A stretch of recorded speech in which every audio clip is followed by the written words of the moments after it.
Boa tarde a todos, a paz de Yeshua, a Machia. Vamos hoje começar um estudo sobre este trabalho aqui, o judaísmo nazareno de Tzadok Ben Derek. Vamos ver a introdução deste trabalho aqui hoje. Assim, Yeshua, o hebreu que eu não conhecia. Interessante a gente ver essa história aqui. Na cidade de Belém, atual Palestina, encontra-se a igreja da Natividade, local onde supostamente nasceu Jesus. Anos atrás, a igreja promoveu uma exposição de pinturas em que eram retratados vários tipos de Jesus, todos representativos das diversas nações. Havia o Jesus americano, com roupas e traços típicos da cultura estadunidense do século XX. O Jesus árabe, com pele morena, do deserto e vestido com as túnicas de um beduíno. Aí o Jesus romano, cabelo longo, louro, olhos azuis e indumentária branca e vermelha. E o Jesus africano, de pele negra e cabelo crespo. Jesus japonês,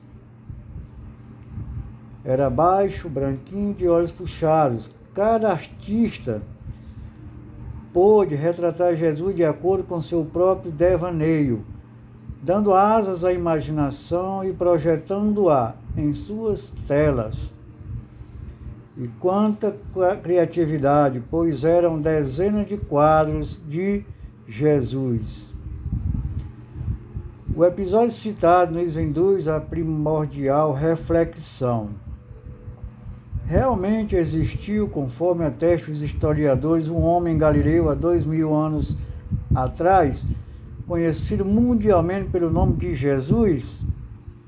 Contudo, tal como nas dezenas de quadros da Igreja da Natividade, existe mais de 2.000 religiões no mundo que pintam o Jesus a seu bel prazer, tomando o personagem histórico e construindo uma figura imaginária. Se construiu um Deus de barro é idolatria. Pergunta-se, e construir um Deus de papel? À medida que as religiões escrevem sobre Jesus e fixam seus dogmas de modo arbitrário, consciente ou inconscientemente, acabam por construir um ídolo, um salvador pré-fabricado de acordo com as predileções do grupo. De fato, existem Jesus para todos os gostos. Jesus católico, Jesus protestante clássico, Jesus espírita, Jesus batista, Jesus pentecostal, Jesus gnóstico e até mesmo Jesus umbandista. Se antes Jesus estava longe dos terreiros da macumba, agora colocaram estátuas do Redentor nos centros de candomblé e umbanda, e com direito a despacho e tudo. Jesus virou uma série de produtos em que o ser humano escolhe de acordo com as suas crenças pessoais aquele que lhe convém, tal como uma mercadoria escolhida nas prateleiras de um supermercado. Literalmente, dezenas de milhares de livros já foram escritos sobre Jesus, apresentando-o com múltiplas facetas. Um guerrilheiro que lutava pela libertação de Israel, uma espécie de Che Guevara, judeu, um mágico que se casou com Maria Madalena, um hippie em uma sociedade de hippies elegantes, um antifariseus, um zelote que luta contra os dominadores romanos, pregando a violência e a prática de atos terroristas, um camponês cético, um evangelista pentecostal, um religioso milionário traído por Judas, o ladrão de sua fortuna, um vegano, um fariseu, um essênio, um galã alto e forte, um profeta, e até mesmo um líder alucinógeno de um culto sagrado de LSD. Como um homem pode receber personalidades tão distintas? Para a maioria das pessoas, ainda que não digam expressamente, não é importante buscar Jesus como ele realmente é, mas sim como nós queremos que ele seja. Não se busca o legítimo, mas o mito.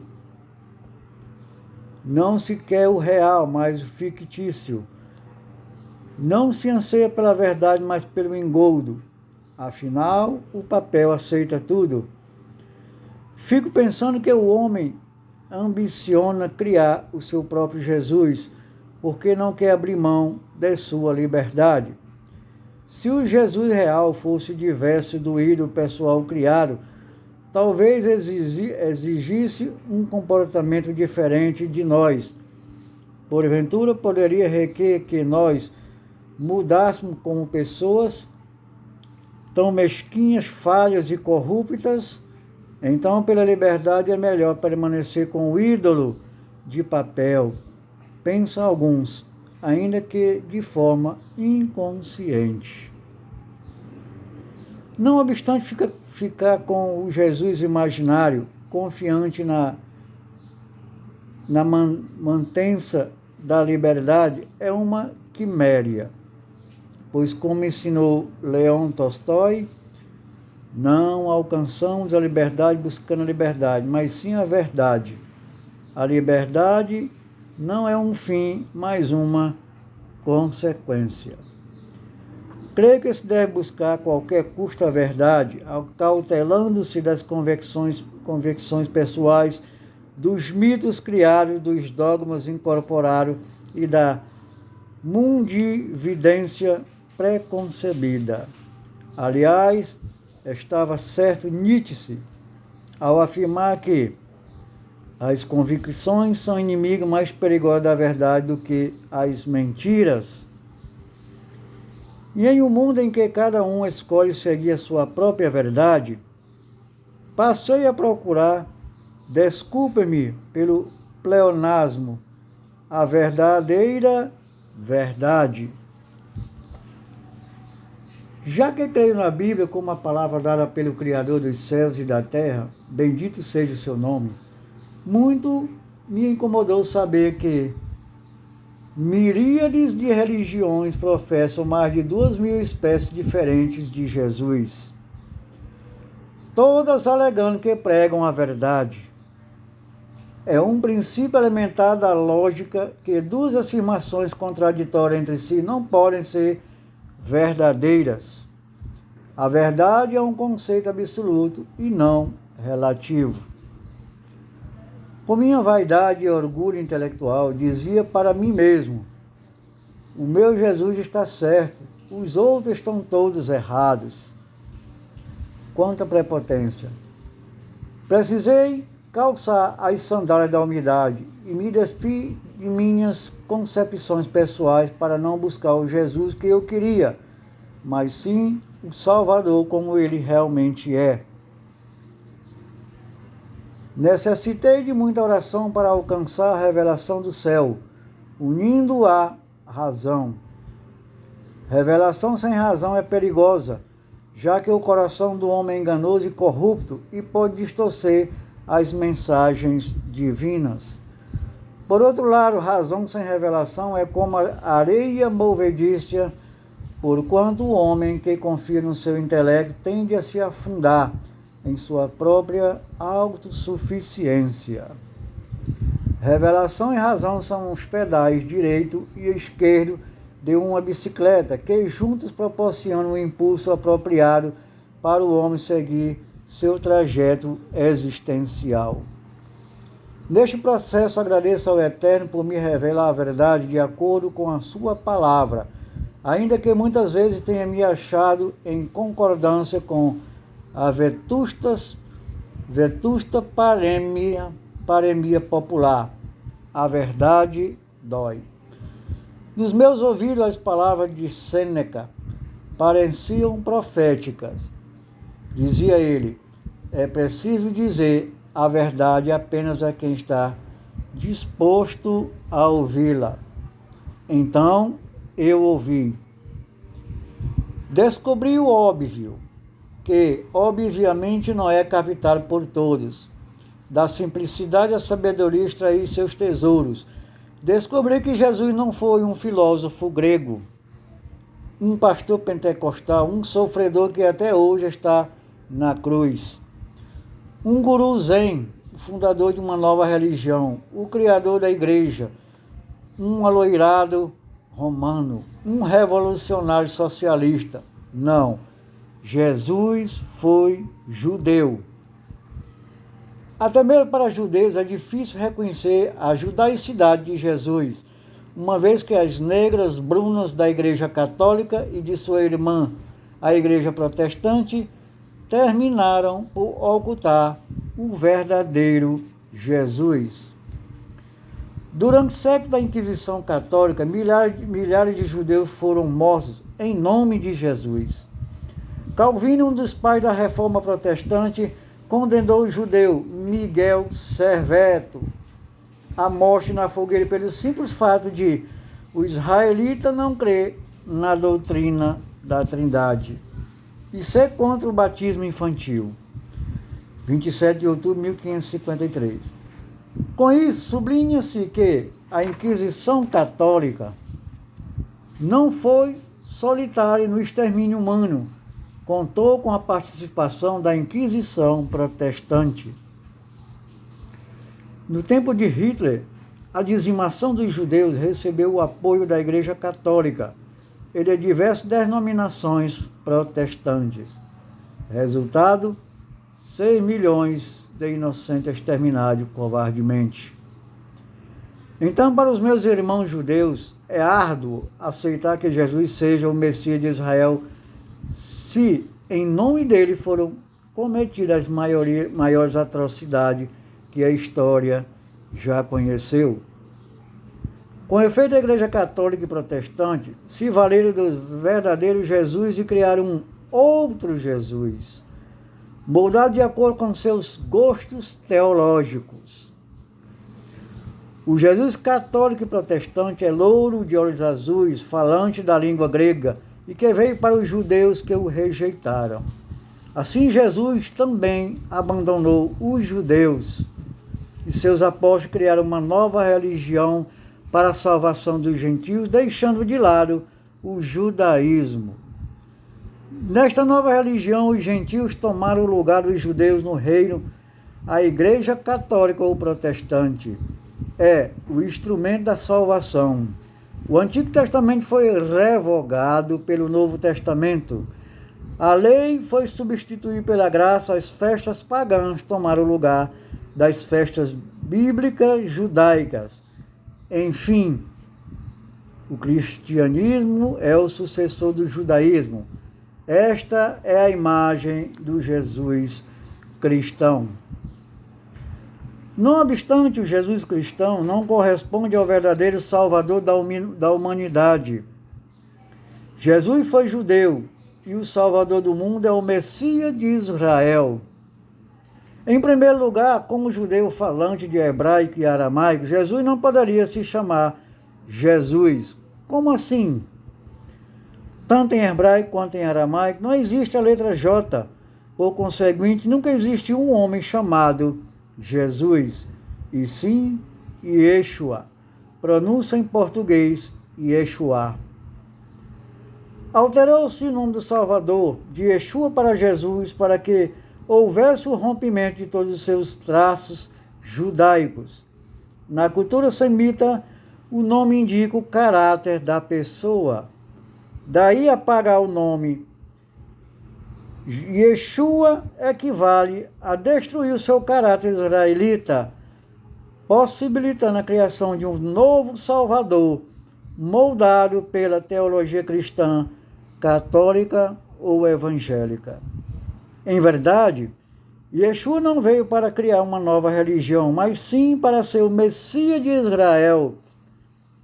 ofertando a salvação para todo aquele que nele crê, independentemente de ser judeu ou gentil. E Yeshua não ordenou a criação do cristianismo, mas sim restaurou as bases do judaísmo. Quando comecei a buscar a verdade, fui confrontado com esta verdade inegociável. Yeshua e seus discípulos vivenciaram o judaísmo, e aqueles que desejam seguir o Messias devem seguir os mesmos passos. De antemão, adianto que o judaísmo de Yeshua é bastante diferente do judaísmo rabínico da atualidade, razão pela qual eu não pude servir de modelo aos seguidores do Messias. Aliás, este é um erro muito comum. As pessoas descobrem que Yeshua pregou o judaísmo e terminam por adotar as práticas do judaísmo rabínico do século XXI, sendo certo que este está repleto de ensinos que foram duramente criticados por Yeshua. O judaísmo rabínico contemporâneo é sucessor de setores do movimento farisaico, justamente os segmentos que atacaram Yeshua. Infere-se daí que os discípulos de Yeshua devem olhar para trás e investigar bíblica e historicamente o judaísmo praticado pelo Messias e seus primeiros alunos, descartando todas as doutrinas e tradições de homens contrárias à palavra do Eterno. Este é o passo mais difícil, qual seja romper com as teologias romanas e rabínicas que impregnaram as mentes humanas que tentam impedir que a verdade resplandeça. Neste trabalho, o autor se pautou nas Sagradas Escrituras como única fonte legítima da verdade, valendo-se de recursos acessórios tais como dados históricos, arqueológicos, teológicos e linguísticos. Você, amado leitor, será convidado a retornar à verdade bíblica e isto lhe custará um alto preço, já que no dizer de Yeshua, estreita é a porta e apertado o caminho que leva à vida, e poucos hão de que a encontrem. Mateus 7,14. Quem segue a maioria geralmente se sente tranquilo, achando que está no caminho certo. Contudo, verifique que Yeshua afirmou que todas as leis que poucos encontram o caminho, ou seja, a minoria realmente a encontra. A maioria está errada, ensinou Yeshua. Larga é a porta e espaçoso o caminho que conduz à perdição, e muitos são os que entram por ela. Mateus 7,13. Creio e oro para que você esteja do lado da minoria, poucos que encontram o caminho. Não pense que a jornada será fácil. Aqueles que descobrem a verdade sobre o autêntico judaísmo de Yeshua passam inicialmente por um processo de crise existencial.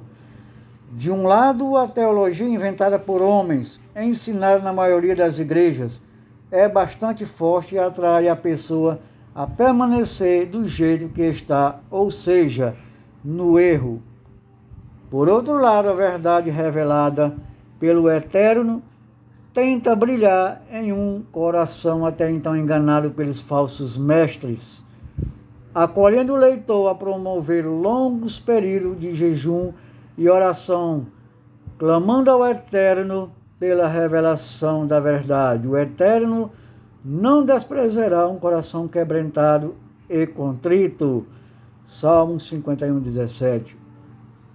Com oração e jejum, a verdade não escapará de suas mãos, ainda que, em um primeiro momento, você a resista e não a alcance. Talvez aconteça o que observou Arthur Schopenhauer.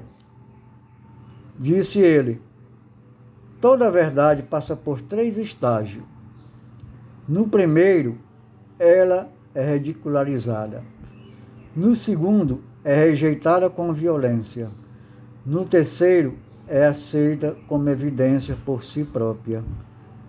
Esteja pronto para buscar a verdade única e exclusivamente à luz das Sagradas Escrituras, sem os dogmas impostos por religiões humanas, que criaram as suas próprias verdades. Siga o conselho do Rabino Yehuda Halevi. Disse ele: questione a verdade nas coisas que você quer saber, para que o seu cérebro atue e não atue sobre ele.